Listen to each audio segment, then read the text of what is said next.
welcome back to my channel. We are going to do this month's ice cream beauty box. So this is for March. I am still getting the bag. I have an Ipsy bag coming this month, so I'm going to do the ice cream bag and the Ipsy bag again together so you can kind of see side-by-side comparisons because they are both at the $16 price point. So yeah, this is 5 full-size items. It retails for $25, which if you remember, that's what BoxyCharm used to be, which I think that box is closer to 30 now. So that my Ipsy BoxyCharm box is coming. I will link them down below if you are interested. Again, the ice cream beauty box has the $25 box, and then it's a $12 bag, but with tax and shipping, it comes out to $16, which is exactly the same price as the Ipsy bag. That one from them is 3. Sometimes you get a bonus item, but it's generally 3 full-size items, and there's usually a palette. So yeah, if you want to see what we got in the box, then just keep on watching. I forgot to say, if you are new, welcome. Make sure you subscribe, but let's take a look. Again, this one is the $25 box. 5 full-size items. Like I mentioned with the bag, both you usually get a palette.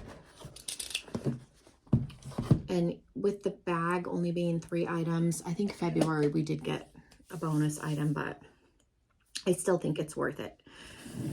Because I do think the items in the ice cream beauty bags are generally better than what you get in the Ipsy bag. So even though it's less, I think it's worth it because they're full size. So this is March, make your own luck. So they do include a card with the prices like BoxyCharm used to. I wish they would bring those cards back. They do give you a pamphlet when you upgrade to the Icon, the deluxe box that you get every 3 months, but the pamphlet doesn't have all the prices in it. So I never know in my box how much things cost. It's really annoying. This has the product description and the prices, and then if there's a variation, it'll tell you what the 2 variations are. So this first item is Bae Beauty. We've been getting stuff from this brand quite frequently, some blushes, highlighters. This is a liquid highlight drop, liquid highlight drops. The box does not have a shade. Oh, Gold Opal. I don't know. It's an iridescent highlighter. It retails for $35. It doesn't, I think everybody is getting the shade. I don't know if this doesn't look, I don't know if you can see that, but it doesn't look like there's much in there, but I know the product. Let's get the product back down, the bottom of the bottle. This is 20 milliliters, so not, it's 0.71 ounces, so not quite an ounce. I think in a container this size, they should have just went ahead and given you a full ounce, because you saw it had moved around in the jar and it looked like it was empty. So for $35, I think for something like this, because this is glass, like just make it a full ounce. Cream highlighter with a dropper. They recommend using a brush to make it easier. I'm just going to put a tiny bit. It's a thicker formula, which is nice. It's not going to run. Something like this you could mix in with moisturizer. You could also mix it in if you do like tinted moisturizers or like a serum foundation.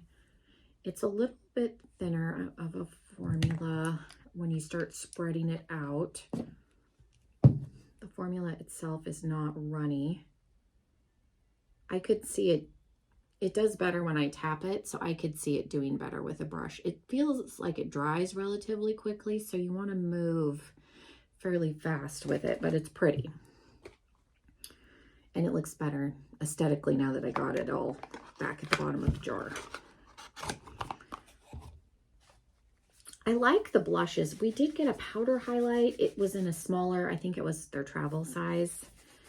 My 6-year-old has that in her makeup bag. Not that there was anything wrong with it. She wanted another highlighter, so I just gave her that one because the packaging was small. But I like both of the blushes that we got last month, I think it was. We got something from Ofra. It's been kind of nice. I forget that Ofra is more of like an indie brand. They're a little more of a mainstream indie brand, I think, but I think it's nice that we do get stuff from Ofra in these boxes periodically. So this is a blush and bronzer. This is called Unit, I think is the shade. Yeah, blush.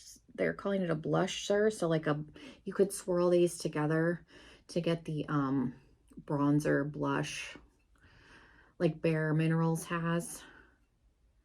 Or you can use them separately if you have a smaller brush. So that's nice. These are nice for traveling. I feel like Ofra's gotten a little, like they've gone back to more their original packaging that they used to have years ago. The bottom part was black, but this feels like it's a little bit thinner plastic. And some of that I think is the economy, honestly. So this retails for, I just saw it, $29. And again, I like Ofra's face products. We got a mini, I think it was mini liquid lipstick set in the Eyescream beauty bag a month or two ago. I didn't keep that only because the Ofra formula does not dry down completely. I prefer that in a liquid lipstick, so it's in with my giveaway stuff, but they have a really nice formula. Their formula used to be my favorite before I cared about the dry down.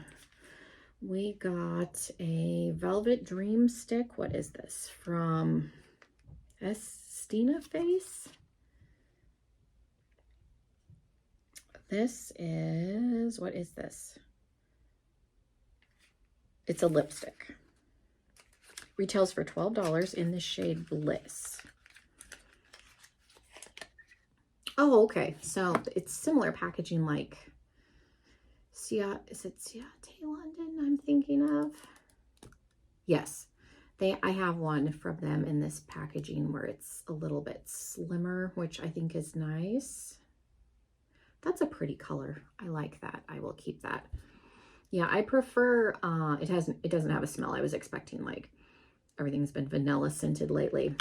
I prefer if lipsticks don't dry down to be in a stick form. Liquid lipsticks, I prefer them to dry down completely and not transfer. So again, that's the only reason I stopped using Ofra lipsticks. I have a couple that I keep. There's a red one, I think Miami Heat, and the orangey one. They were both the Kathleen Lights shades that she did years ago. I have those two just because I really like those colors, even though, again, I don't wear them, but most of my other ones I gave away to a better home.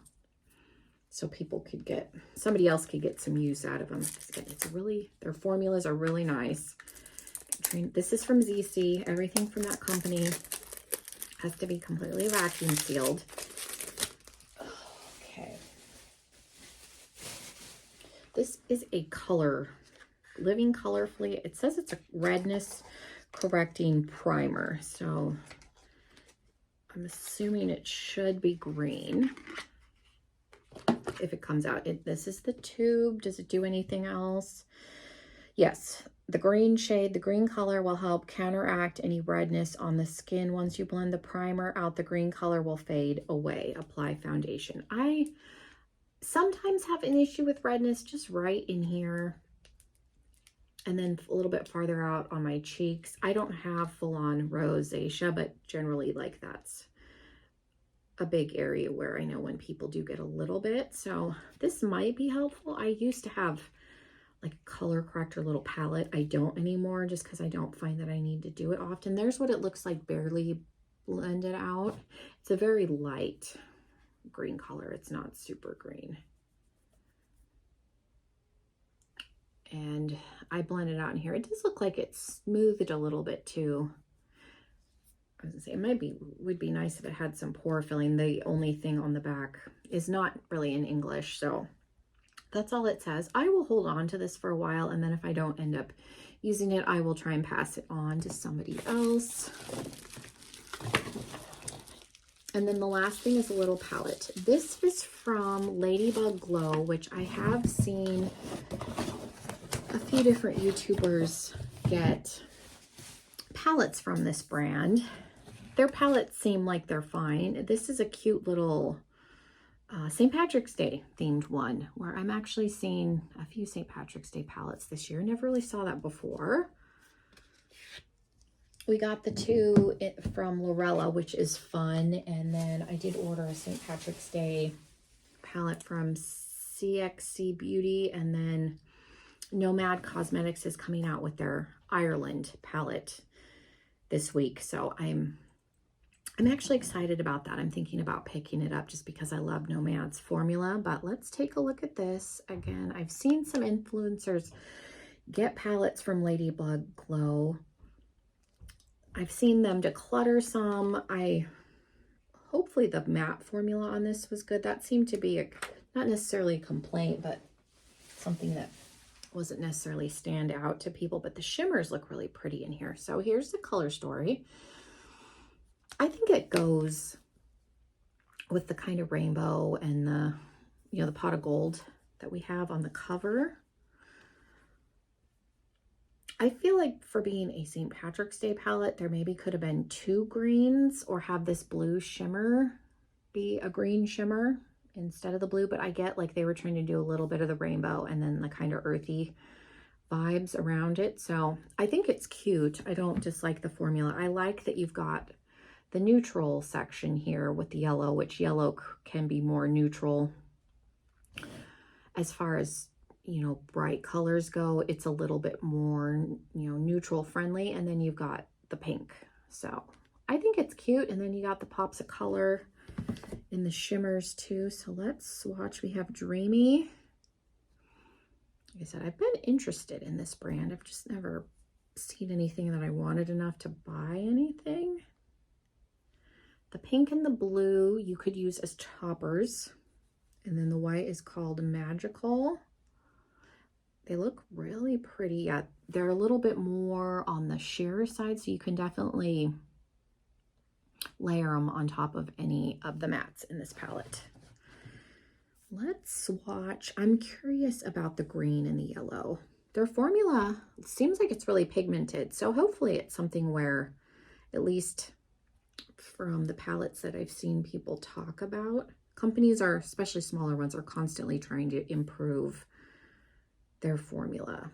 It seems like, because I'm doing 2 passes, that these have the ability to be built up or have them be a little bit more sheer. The green, my hands are dry, so I really don't think that either one of these are patchy, and the pigmentation seems nice. So I'm excited to have this. Like I said, this year is the first year I think I've gotten any St. Patrick's Day themed palettes. Out of all the holiday palettes that I have, never had any St. Patrick's Day. So I think that's kind of fun that more brands have done that this year. So I'm excited to have this and try it. They felt really smooth. It did not feel dry when I was in the mattes. They felt really like silky when I was swatching them, and then I was able to build them up. So yeah, I think it's a cute little palette. And like I said, I think they did a good job kind of making the color story match the artwork that's on the outside. And this is a cute little size. I can appreciate that this is a little bit smaller. So yeah, that's everything we got. We got the palette. I think it's funny that the primer is green. We got a blush and bronzer, and again, you could swirl your brush in and mix them, or you can use them separately. The lipstick, which I think is in a nice, it was like a rosy, like dusty rose kind of a shade. And then the liquid highlighter seems nice. So yeah, I don't think this was a bad box at all. I'm going to keep all the products that are in here, which is always nice. Nothing's going to end up in the giveaway, at least right now. The only thing, again, that may get passed on later is this, but I don't have a lot of redness correcting things anymore, and sometimes I do get a little bit, so it's nice to have something like this, and it blended out nicely on my hand. So this ZC product seems good. So yeah, thank you guys so much. Again, I will link the box and the bag down below if you're interested in the subscription. So yeah, again, thank you again. Have a wonderful rest of your day, and hopefully I will see you in another video very soon. Bye everybody.